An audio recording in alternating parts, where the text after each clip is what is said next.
Hi, I'm Patrick. And I'm Liv. And this is the Mach-E vlog. We're going to do an interesting video today, I think. We're going to tell you what we think is one of the perfect companion cars to the Mach-E, the Bolt EUV. So let's go.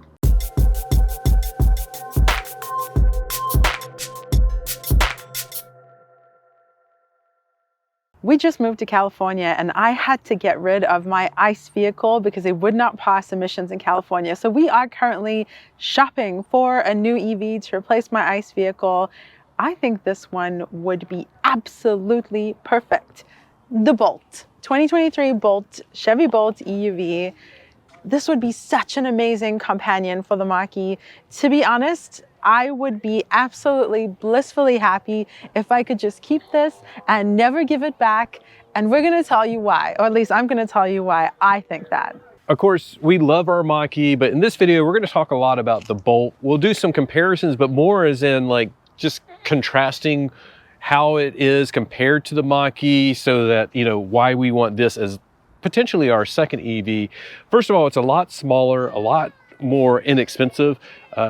We have one of the top of the line Mach-E GTs. It's a performance edition, tops out at about $70-some thousand. This one is the top of the line Bolt EUV, even with all of the bells and whistles, including the red line edition, which has a couple of additional little appearance enhancements. This one tops out at about $38,000.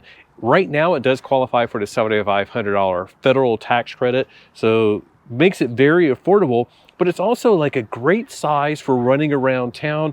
It's not as big as the Mach-E. It doesn't have a front, but it also, like if you look between here and the Mach-E, the front is a little bit shorter, makes it easier getting into parking spaces. Like when we pulled in here, Liv just like whipped in and I was like trying to make sure I was perfectly aligned, mostly for the video, but it is a bigger vehicle. And along with that smaller size, it just means it's easier to get around narrow streets, in traffic, whatever. But that doesn't mean it's not a comfortable, great riding vehicle. We've been driving around for the past 4 or 5 days. Should say this is a loaner vehicle from Chevy. Liv is writing an article for A Girl's Guide to Cars, so we'll put a link down below to her article about it. But it is just sort of like a great vehicle for running around. We've had some inclement weather. We're sort of waiting for the rain to start again today, but it's done well in the rain. It's done well on the highways. It's done well on city streets. And it was nice, you know, like I was saying, being able to find parking because it's such a small spot, small vehicle, but that doesn't mean that it doesn't have a lot of space. So as we hop into the back seat, we'll start with the back seat first, but fairly easy to get in and out, a little bit low here, but Mach-E is even lower, but I feel like there's a ton of room, not a ton of headroom necessarily, but there is like this bump up that you can't really see that gives us some extra room, but tons of leg room. I know I'm short, I'm only 5'6", but even if I had long legs, we would be pretty good. So let's take a look at the trunk space. By the way, measurement wise, this is just 1 inch shorter than the Mach-E, but it is 15 inches shorter lengthwise, which is pretty good. And it is 5 inches narrower, which you can actually feel when you're driving, like you feel a little bit closer to the passenger, but not in a bad way. So let's look at this trunk space. There's no way that we could fit my trike in here. If you've seen our video showing us fitting the trike in the Mach-E, that's not gonna happen here. You don't have that much space. It's not like it's tiny, but it's not that much. It's about 16 cubic feet of space. If you want the EV, then you get 16.6 cubic feet of space. I'm not actually sure what the Mach-E is, but we'll link our video if you're interested. I think it's like 29. Woo! Okay, that's a lot. There is also this space underneath. This is sort of an amazing spacious amount of space, and that thing comes out completely. But that makes it actually, you know, fairly decent. Like if you're going on a road trip, it's a bit awkward. You're trying to do it all like one-handed and everything. Here, I'll help. Of course, one of the big drawbacks of this car and why we are saying that it's a good second EV versus a primary EV is that the charging on this. So the Mach-E, by today's standards, is not the fastest. There's a lot of cars that will charge over 200 kilowatts. They have 800 volt battery pack systems, so they can charge a lot faster than the Mach-E. The Mach-E charges at 150. This charges at 50 kilowatts, so quite a bit slower than... We have seen 55. Oh, 55. Yeah. Liv keeps reminding me it's 55. They've boosted it slightly, which is 10% faster, so that's something. But we just did a charging test. We'll have a video that we can link to that shows you that. But they advertise that it adds 100 miles of range in 30 minutes, and we got about 100 miles of range in about 35 minutes, which is about what they were saying. But it is relatively slow if you're going to do a lot of road tripping. That's pretty far. If you're doing like a 300 or 400 miles, it's really not that bad, because in the Mach-E, it may be done in like 15 minutes. That's going to take 30 minutes. So really, it's not that bad. If you're doing like a 1,000-mile road trip, that would be something to consider. But other than that, it's a fairly good car. Pretty good layout of features. There's this sunroof that actually opens with a shade that opens, and it's all via a button inside. We can show you that. I think that's a pretty cool feature to have. The Mach-E just has the glass roof or steel roof, depending on which model you get. But we can also take a look inside. Liv's stuff's in here, my stuff's in here, but it's okay. But in the front, fairly comfortable place to sit. The cup holders, it's front and back. As Liv was saying, it's a little bit narrower in the Mach-E. They're side by side, not that big of a difference. There's only room for one phone here. It is a wireless charger. It does have wireless CarPlay and Android Auto, but screen isn't as big, but it's 10.2 inches, not that big of a deal. Has buttons here as well. It does have a volume knob, but it's smaller than the Mach-E. One of the things I don't like about the location versus being down here, it's easier to reach technically, but it's hard to reach, hard to see where to reach, because the view of the steering wheel blocks the view of these two knobs. And this one will adjust where you're at on the screen, and this one adjusts the volume. So anyways, I don't know. I think it's fairly comfortable. You can sort of tell some of these materials, they're actually soft. They look plasticky though. Not necessarily as high of quality material, but it's still fairly well built. We've been driving it around, for a few days. Haven't noticed any squeaks or rattles or anything like that. We did play around with the stereo a little bit, and Liv had her leg leaned against the door and noticed that it was vibrating quite a bit. So maybe not as much sound deadening material, but overall, very solidly built EV, or car for that matter, for the price. So I think it's pretty nicely built. Okay, we need to talk about something. I don't know how to say this. I don't think that more range and more performance automatically equals a better car, right? Controversial. You can come at me a little in the comments. Keep it kind. You say hot take. That's what you say. Hot take. Hot take. Okay, but I think that it doesn't necessarily mean it's the best car for you, right? So I have to say that for me, for what I want and for what I'm looking for in a vehicle, this might be perfect. Now, the range is actually great. The charging speed, we should say the range, 247 miles. If you want a little more, you can get the EV, the Bolt EV, which is 259 miles. The charging speed leaves a bit to be desired, but this is really pretty good. It does not in any way have the get up and go of the Mach-E, not our first edition, not our premium, and most certainly not our performance edition. It's not bad. It is, so it's 266 pound-foot of torque, 200 horsepower, and a 0 to 60 of 6.7 seconds, I think, which is nothing like the 3.8 seconds of the Mach-E at all. 3.5 for ours. 3.5, sorry. Oh, sorry. Was the old one 4.8? 4.8, yeah. Yeah, good. Okay. Lots of numbers that really don't make a lot of difference. Fast, 95% very of the fast, time. sort of fast. Okay, so this does not feel fast compared to the Mach-E, but you come from an ICE vehicle, it's plenty fast.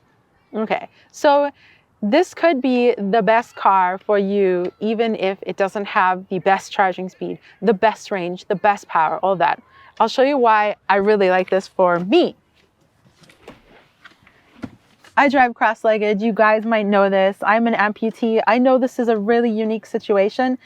For me, this was an extremely easy vehicle to get into and drive. I didn't have to adjust much. And speaking of adjustments, the seat adjustments here, this is somewhere that it wins over the Mach-E. We can go up and down of the bottom of the seat, so we can go up or down, and then the tilt as well. Yeah, the tilt huge. is amazing. We have a lot that we can do. Is that lumbar? Lumbar, yeah. Lumbar. Ooh, that's very nice. So that the Mach-E has as well. That's quite a lot. Yeah, so it beats the Mach-E in seat adjustability, which is sort of interesting. And the other way that the seats win, on this line, it has the ventilated, heated and ventilated seats. We'll get in and we'll show you some of the features of this vehicle on the screen and everything. But another way that, okay, so the Mach-E does win on one thing, very specific though. There are no memory settings for the seats. So when Patrick and I switch, I know that he goes down and forwards and I go back and up. So that's our memory. We remember. So that's it, human memory. Not great. We didn't quite catch it there, but the intro sounds, every vehicle has their own intro sounds. The Mach-E, whatever, is that it? Is that how you would do it? You have to try it, whatever. It sounds like an 80s, I don't know, sci-fi show or something. This one, we call it Angry Ninja. I call it Angry Ninja. That's what it sounds like, someone hitting a gong. But as you can see, the screen is smudgy. It's really smudgy. On our Mach-E, we are actually now using a glossy screen protector. Who's that by? Screen Protect. Screen Protect. We'll put a link in the description. Yeah, you can put that link in the description. We've also used a matte screen protector by the OCD plug. Don't know which one I like more, but Patrick's phone is just connecting. So this is it. This is your command center, and it's actually really nice. So this is only a tiny little 10.2 inch screen versus the Mach-E 15 inch screen. Is it 15 or is it bigger? 15.5. 15.5. Tesla is 15. So I say only, but I think this is actually just fine. And very simply, you see the dots, you can see how many tiles you have basically. These are add-on apps, Spotify and New York Times. I don't know why I installed New York Times, but I felt like it. So you can do all your regular stuff, camera. Show the camera, because I think the camera is actually love the camera. Very nice. Mach-E has, of course, 360 camera and parking cameras as well. I think this one is actually maybe higher resolution. I think so. Oh, wow. Wait, can I get back to it? How do I get back to I it? know. Some of this is just us being new to the vehicle. Yeah. There, look how cool the clouds look and the trees. That's actually really detailed. Can you see? I don't know. I'm stretched as far as I can. You can see a bird flying in the distance. I think that's really cool.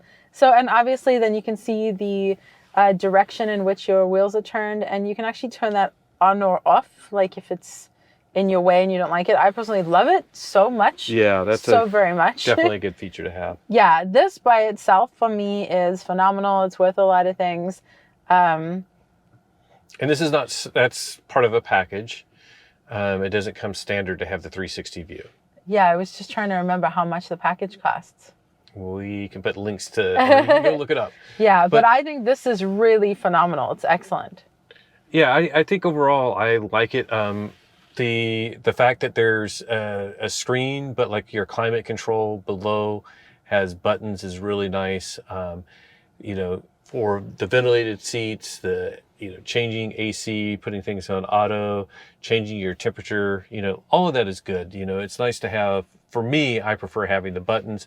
Your gear shifter down here, it isn't a knob. It's, like basically push buttons to select which gear you want. Which feels really weird, but I think once you get used to it, you get used to it. Yeah. If anyone's in a lot of our other car videos. Yeah, just remember, let's show the roof, because I'm back here. I can get the whole thing. Okay. Opening it up. All right, so we have two buttons, basically two double buttons. And so to open the roof, you just press and hold. The right one opens the basically the screen. cover. Yeah, the cover. And then the other one opens the actual. The entire roof, which Yeah. is so cool. So if you want an open roof, this is another area where the Bolt actually wins. Yeah. And if you want a cover that's automated, the Bolt wins on that as well. So we've driven the ID4 and it has like the swipe ability to do that. Let's keep it open with the clouds. That actually Sure. is helping with our visibility in here. I actually like this more than the ID4, to be honest, because we can open the moonroof, which is super cool. I kind of like the ability for a tangible button. Like a swipe does feel differently controlled, and I believe the ID4 is like swipe to initiate and then tap to stop. So in this case, you just stop pushing and it stops doing anything. Granted, the ID4 is a little easier to do while you're driving. Of course, you just go like, give me sunshine, and then your sunshine occurs. Very cool. To show some stuff over here, if we get a little closer, as Patrick was talking about the climate controls. So this is really cool. So, okay, you wouldn't think the buttons would be a divisive thing, but some people really like touchscreen, right? And everything to be touchscreen, and some people really like buttons. I personally really like buttons. I like the fact that I can use these things without looking. You're driving, you want to warm your seats or whatever, you hit up. So now you can see the 3 red dots, and can you see it? Yeah, I think they can see it. Yeah, you can see it. So there are 3 red dots. So now the heated seat is activated, and if I want to reduce it, I press down, down, and it's off now. If I want ventilated seats, I press down. So that's in the direction of the arrow. And if I want to reduce it, it's up, up, off. So it's like the opposite, whatever. And all of the controls do the same thing. The heated steering wheel is only on or off, but heated steering wheel, awesome. The passenger also gets heated and ventilated seats. So these are really cool. This one's like a nothing. I wish we could turn that into something, or like, yeah, if we could select where we wanted it to be, like maybe just volume off and on or something. I don't know. That would be cool, but it's nothing. But I really like the ability to tap without looking, and then you have extended climate controls and AC stuff above it in simple buttons. Are they not haptic? Okay, curious, because Patrick hates haptic. Now, talk about the range, because I think this is slightly cool, but also partially annoying. So over on the left-hand side, you can see that it has a range meter. And what I like about it is that it shows like the maximum and the minimum, and then what it actually is projecting. And that's sort of giving you an idea of like, okay, if you start driving very aggressively or the temperatures are cold, you're going to probably get toward the minimum. And if you drive very conservatively, 25 miles an hour on a city street, you may be able to get 211 miles out of it. The thing I don't like about it is there's no way to show percentage. I wish there were, but there's basically no way of showing percentage.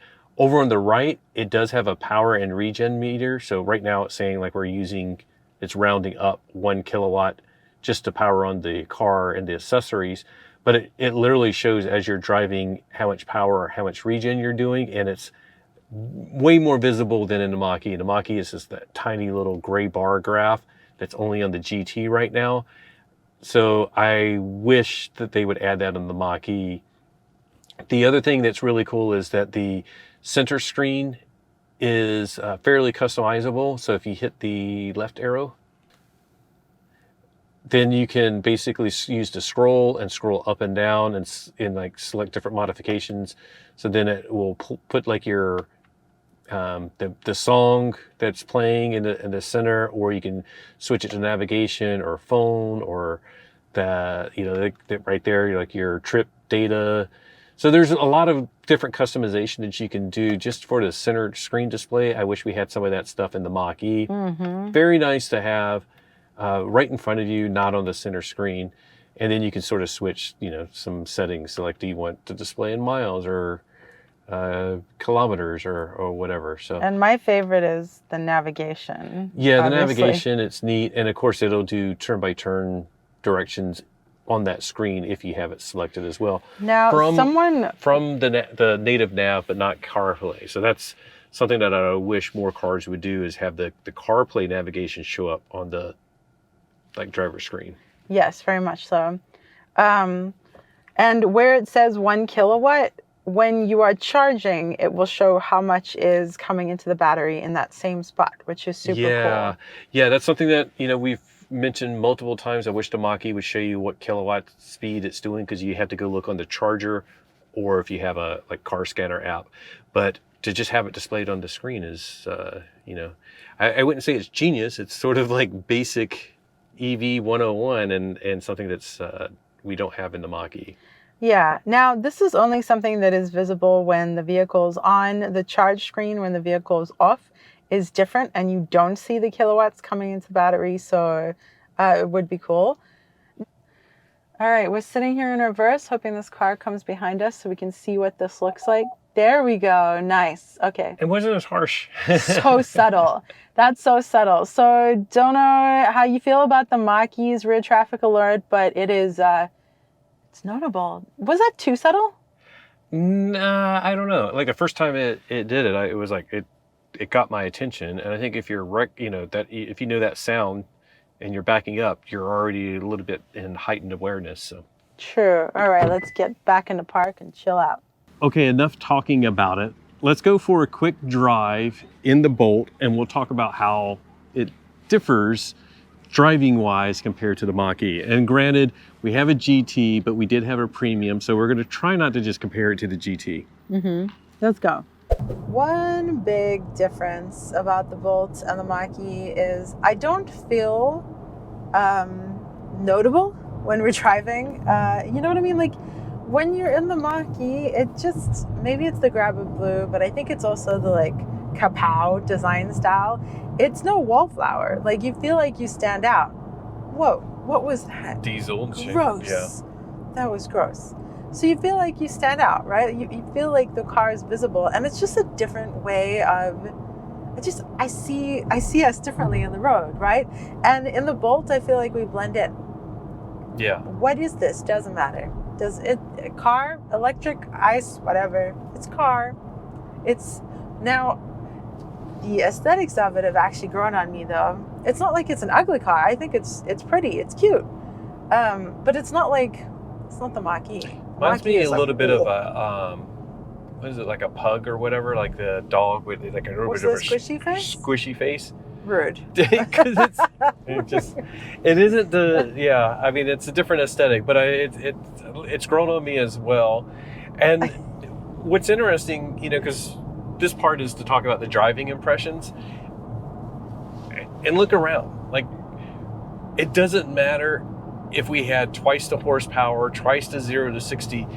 There's cars in front of me, the side, front, back. The only way I could go faster is if I went on the shoulder, and they can't do that. That's not legal. And even we did a ChatGPT video and drove out to Julian, and even then it was like going out to an hour and a half out to the east where it's quieter. We were still behind slower drivers anyways, so Patrick couldn't push the Mach-E.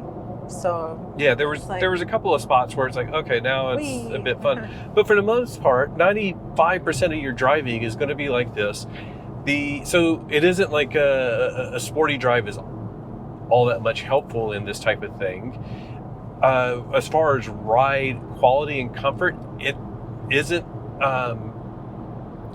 as firm as the GT. It isn't as like bouncy as the premium Mach-E. It feels relatively normal, not that big of a deal, but it doesn't feel rough, The wheels are smaller, which helps with the efficiency, but can make, like bumps and things like that feel a little bit worse. But I don't know, if I think it feels pretty good. I forgot, I'm going north, so I gotta get over here. Yeah, I feel like everything about this car is normal, and not in a bad way, not in a boring way. It's just like very unthreatening. Like the suspension feels normal. It's not shockingly bad. It's not shockingly good. It's just nice. It's fine. We're going to get on the freeway, and this is like one of those, opportunities sometimes where you can floor it and like, oh yeah, this is where I get my sportiness out of my car. With the Bolt, it feels zippy, not fast or quick or whatever. So it's not bad. You know, as we've mentioned, it's 0 to 60 6.7 seconds. You know, not like, I think the slowest Mach-E is 6.2 seconds. So slower than the slowest Mach-E, but it feels pretty good. You know, around town in traffic, and even on the freeway, it felt like it was pretty good, even at speed, like doing to 70 to 80 to pass somebody or whatever. Where you are going to go hop on the freeway, because I think the other thing that matters to a lot of people is the driver's assistance features. And so we're going to go test out Super Cruise and talk about it in comparison to Blue Cruise. We're going to do another video strictly on Super Cruise. So this one will just highlight it a little bit. One of the things I do want to note is that like with Blue Cruise, you could turn on the lane centering on that road like I was just on, because there's lanes. So it always you can turn on at least lane centering, but you have to have your hands on. With this one, it'll do lane keep, but not lane centering on those type of roads. You have to go on to something like I-5 to get the full Super Cruise hands off features. And Super Cruise is different in the Cadillacs versus like the Chevy Bolt. So there are some differences. A lot less miles that are pre-mapped where you can use Super Cruise, and it doesn't do some of the nicer features like automatic lane changes that are on that Super Cruise and coming to Blue Cruise. Some cars with Ford have the new Blue Cruise. It's called Blue Cruise 1.2, and it does do the lane change features, but and a couple other little things. But we're going to get out here. We're going to get up to speed. I'm going to turn on Super Cruise as soon as it lets me. One interesting thing is, like, you have to have your driver's assistance features turned on and then turn on Super Cruise. So it's like a 2-layer portion. Yeah. So I'm going to go ahead and turn on Super Cruise. It says Super Cruise unavailable. It had the steering wheel up there. So that was, yeah, it was up there. Then it went away. Oh, you know what? You actually, like, so it says it's available, but then if I go over here to the edge of the lane, it won't let me turn it on. Now with Blue Cruise, a lot of times you turn it on, and if you're not centered, it'll like and straighten you out. This one, it wants you to get centered first before it lets you turn it on. And now I'm just waiting for it to pop back up, so I can't do that. Okay, there we go. I do really like that it has the green bar here that lets me know that Super Cruise is on. The monitoring devices, basically cameras, are to the left and right of that green bar, but Super Cruise is on. Can you see the green bar? Because I can't from here. If you can't see it, it's right here. It's very, very visible to me. We got a lot of side light. Let me see if I can. Oh, yeah. Oh, no, it's okay. Oh, yeah. I think that the camera can see it, but I cannot with my passenger side eyes. But Super Cruise, in my limited time with it, feels very, very similar to Blue Cruise. Like I said, we're going to do another complete video just talking about Super Cruise and our comparison to Blue Cruise. Long story short, feels very similar. There's some different use case scenarios. You basically have to be on like I-5 to use the lane centering at all. But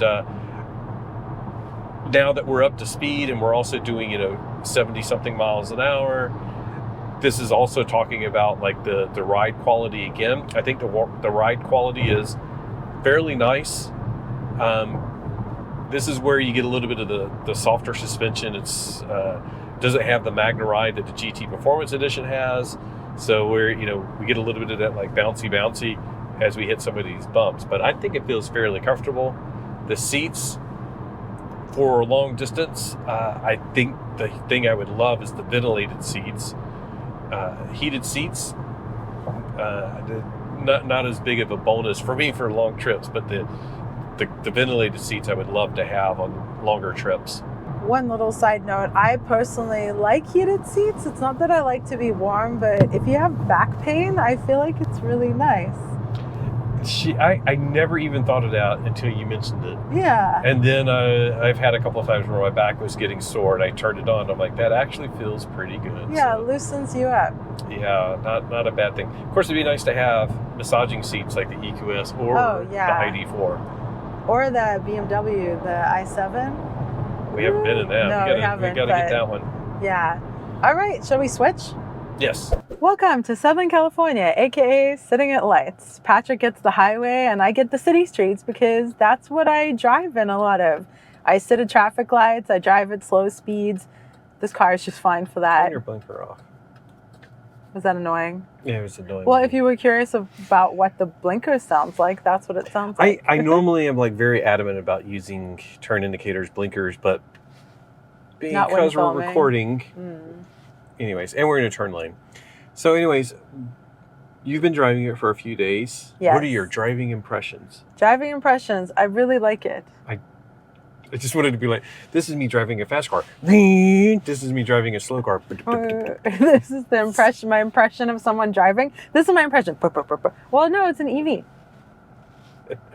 It's silent. Sorry, I apologize. It's like 4 p.m., 4:30, but somehow it's like late in the day. I don't know. We've been filming a lot. Pardon us. But anyways, no, seriously, I think she's loved it. Let's. I have loved it. It is nimble. It's easy to drive. I'm not one of those people that can just hop into any vehicle and feel comfortable driving. Now, the first couple of times you parked, I was a little crooked. And stuff. I've been getting better. Yeah. Because it's petite. It's, like we said, shorter than the Mach-E, narrower than the Mach-E, but it's not like a Fiat 500 or like a Mini. Like, it still feels like a car size. I don't know about you guys, but I kind of don't want to get used to driving something that's too small because I feel like I won't be able to drive anything else. You know what I mean? But this just feels like a car. It feels like a good size. RAV4 size. Yes, I am coming from a 98 RAV4. I think it's teensy little thing. Bigger. Is it? I mean, smaller. The RAV4 is bigger. Okay, cool. I just got distracted because I could see the ocean. I know you guys can't see it. Yeah, but now one of the things you don't like about the Mach-E is that it feels very touchy and powerful. The Mach-E is super touchy, yeah. And like, these are great things. It's very responsive. You just, like Patrick said earlier, I think it was in this video, he had to go pedal to the metal to get 0 to 60, to get a good 0 to 60, right? Yeah. You never do that in the Mach-E, ever, ever, ever. Left lane. Thank you. We turned off navigation voice, so and I personally like things telling me what to do and where to go. And that's the one you want. Thank you. So, what were we saying? Oh yeah, you had to go like pedal to the metal, right, to get up to speed on the highway. Mm-hmm. Then it'll be a right turn. Thank you. Yeah, I mean, I didn't have to, but in the Mach-E, I'm rarely pedal to the metal because it's way more powerful. But this one, when you put pedal to the metal, it feels pretty responsive and quick enough for most situations. Yeah, and okay, so here's where the challenge comes for me, that the Mach-E is very sensitive. It's very quick to accelerate, it's quick to brake. And with me having some dexterity issues, that is a little more challenging.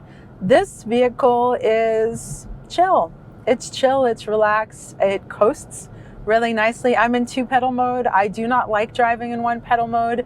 2-pedal mode is great. It feels very familiar and unintimidating, and it really feels like an ICE vehicle to me. Like, I can coast just fine. Wow, that person is gunning it on their bike. By the way, I did figure out, because we were trying to burn some energy earlier so that we could do a charging session. And even though we were in non-1-pedal mode, I turned it off. Like when we were going downhill, it was regenning some. Oh yeah, because you can actually see what's going back into the battery. So like right now I'm spending a couple kilowatts to drive, and you can see that. You see the number. 11, 7, 4, 10. It's 9. kind of addictive to watch it, isn't it? Yeah. I'll watch the road. You can look at the numbers. Yeah, because we got to stop. But it's a really comfortable vehicle to drive. It feels very familiar. All of the tech features about it are not intimidating. They very much assist the driving experience.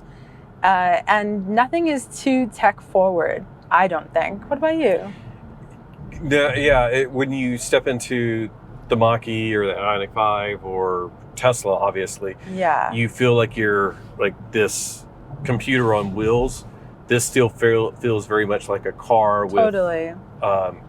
An EV drivetrain added, as well as like the way that the infotainment system is integrated feels very much like it did, like a 5-year-old system where it's built into like it was inserted into the dash. It still feels very much like a stereo or something that you have. Yeah, it does. Yeah, which for me is excellent. I mean, I do love the Mach-E screen. I love the dial. We have a dial here as well. But it's comfortable and it's not intimidating, and it's very, I feel like the pedal feel and the pedal mapping, whatever, is really pleasant for me. And I bet that you find it not responsive enough, right, Patrick? Well, so I, when we went over to the park, like I was like, oh, I'll hop into Mach-E real quick. And I had it in engage mode, I believe. So I switched it to whisper because I was like, that's probably closest to this. And it still feels a bit more powerful, and it is because it's just pedal mapping. But the pedal mapping felt closer to this than I thought it would. So it feels pretty good. I think, you have, or maybe I had this thing of where it's like, well, the Mach-E is this and the Mach-E is that, and I'm not going to like this cheap EV.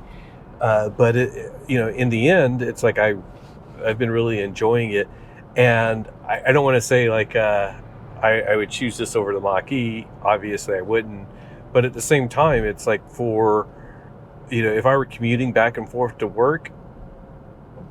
We work from home, if you don't know. If I had to commute every day, like I could almost see like choosing this, because it's like you can just forget about it, and you're not going to have a lot of attention if your coworkers are like, let's go to that, whatever place that's a hole in the wall and there's no good parking. I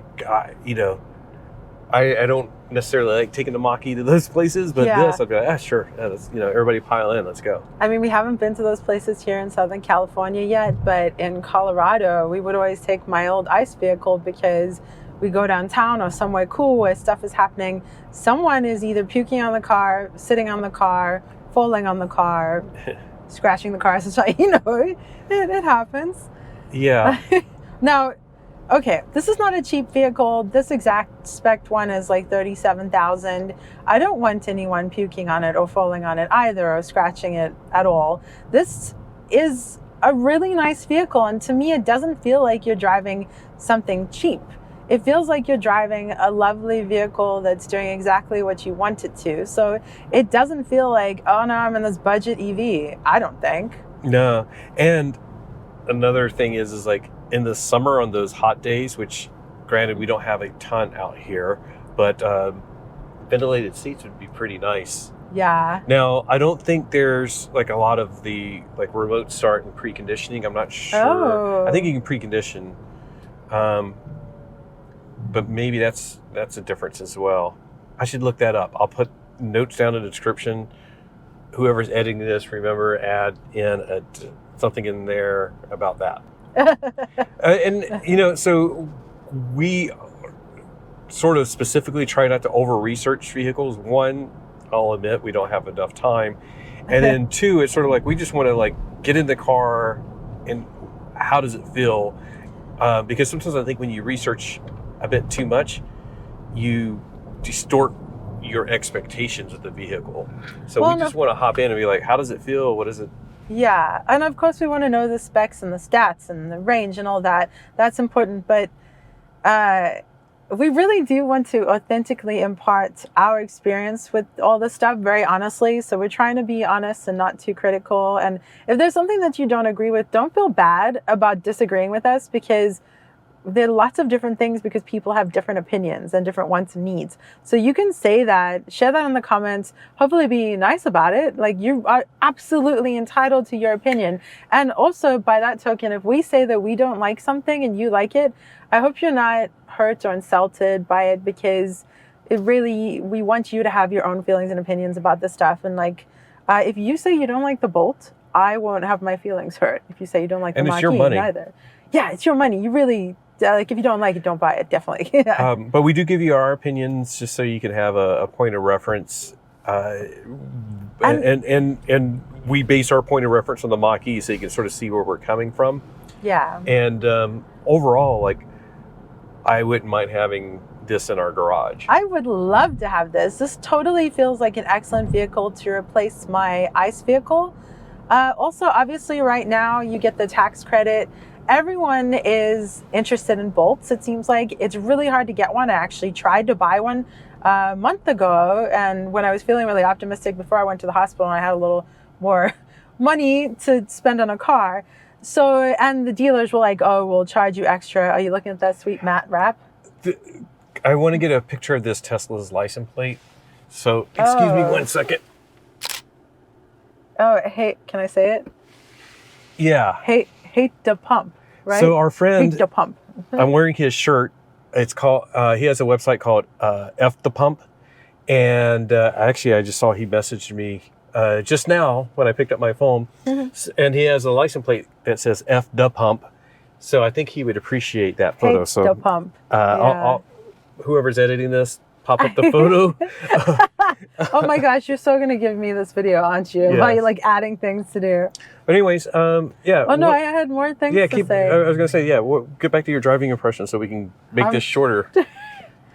Trying to remember. Oh yeah, okay. So this is like a very in-demand vehicle. It gets the tax credit. It's the cheapest EV for now, right? As soon as March hits, which is shortly, then we don't know. It may not get the tax credit. So the dealerships know that. They're taking advantage of it, and they're adding a markup. So it's really hard to get into one of these vehicles.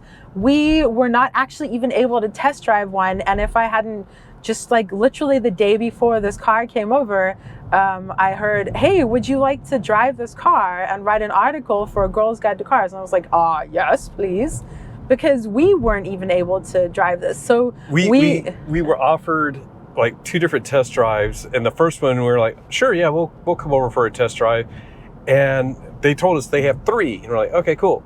And then we got over there like, they're all being negotiated, which may have been a dealer's, scam or whatever, but we're like, okay, we're not running around to dealers trying to get test drives. No, and for me, with my specific challenges, I feel like I can't buy a car without driving it, because it's unique. I might be incapable of driving it at all. So we realize that this is an incredibly fortunate thing to be able to have this for a week and drive it. So that's also why we want to share our opinions as authentically. So if you guys have any questions about this, it's hard to summarize the whole experience of it for a week. So feel free to ask them, and we can try share more. Did some, normal things, like we went and got groceries, and it's, of course, fine for that. I didn't know that the sub floor storage was there, because that would have actually been useful to keep some of the groceries multiple times, yeah, rolling around. What else do we have in there? There's something else rolling around in there where I was like, we should have, if I would have known. I can't remember. You know what? We should try a wheelchair and a hula hoop, because those are things that we often have. We could. Yeah. But this is a long video. Okay. I don't think a hula hoop, and I don't think the wheelchair. I mean, actually, I can already tell you, it won't fit with the seats up. It fits the seats up on the Mach-E. Oh, it definitely won't fit with the seats up. But it will fit with the seats down. So yeah. I can tell you right now. Okay, done. So there, verdict. Are you feeling lazy? It's been a long day. So. It has been a long day. And I know it's very, very hard to see, on the GoPro, so I'm going to add some footage, but you can actually see snow on the mountains from here in San Diego.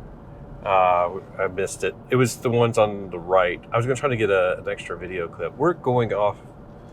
Well, why don't we go park next to the Mach-E in the park and we'll say goodbye. Okay. Okay, so I don't know. I think it's a great second EV. We were literally trying to buy one in the first part of January. We had some medical issues, other things going on. So that's being delayed now. I don't know if we will buy a Bolt EV, but I think it's a great second companion to the Mach-E. I think we need to change that term. I don't think saying it's a great second vehicle is right. I think it's a great vehicle. Yeah. I think the Bolt is a great vehicle. You could buy it instead of the Mach-E if it suits you more.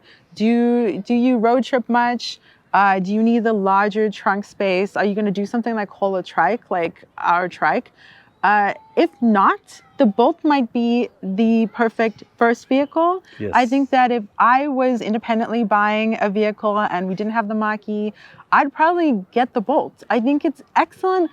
It's unintimidating. It's easy to drive. It has all the features that we want. It has CarPlay. It has a moonroof. It has navigation. What else? It has everything. Yeah, it's not a lot of compromises. As we pointed out, there are some things that it does better than the Mach-E, and it's a lot cheaper. It's petite, especially if you're doing nimble. around the 30,000, 31,000.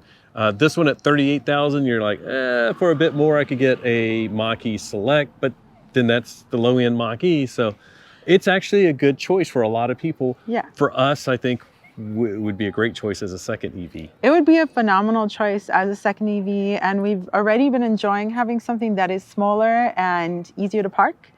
Because 15 inches shorter than our Mach-E, that's no joke. That's really nice. It's just petite, nimble, easy to move around. The suspension seems fine. It's powerful enough. It's no performance vehicle, okay? But like, you know, zooting around, just going to, Lowe's or whatever and doing your errands, it's great. Well, we want your opinion as well. Please comment below. Let us know what you think of the Bolt EV as a primary EV, secondary EV, for your teenagers, for yourself, for whatever. Let us know what you think about the Bolt EUV and EV, and what you think about whatever. And would you get it instead of the Mach-E? I mean, I definitely 100% think that this would make a great stable, the Mach-E and the Bolt. This would be my pick. It is expensive though, because $37,000, $38,000 is nothing to sniff at. Is that what you say? Sneeze at. Sneeze at? No, I don't sneeze at. I don't know. Correct us in the comments. But like that is a lot of money. That's certainly a lot of money. We're going to be checking out other affordable EVs, but this really is pretty much the most affordable one. You can spec it lower, like Patrick said. This one starts at $31,000. That is a big difference from the Mach-E that we're driving, but. Yeah, it really depends on what you want. Let us know what other EVs you think we should check out that would make a good EV, but also a good companion to the Mach-E. Preferably on the lower end, we'll look at higher end EVs as well. But we're sort of looking for like a little one that's a little bit less than a Mach-E. But yeah, we do want to thank you guys for sticking around. We hope you liked this one. If you did, give it a thumbs up. If you didn't, go ahead, give it a thumbs down, or drop us a comment and tell us why you didn't like this, and we will find different content to make. But we do want to thank our patrons. We'll put their names down below here. We love all of them, including the Unbridled, the Engaged, and the Whisper patrons. Why do you laugh at me? You do it all the time. I do, but you've been doing it more. So if you laugh at Patrick, you can laugh with us. Laugh at Patrick. Put like that sideways laughy face. You know, the one with the crying Put that in the comments.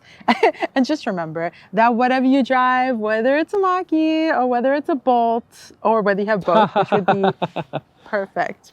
Rude. I'm just laughing at you now. That's fine. Enjoy the ride. Bye.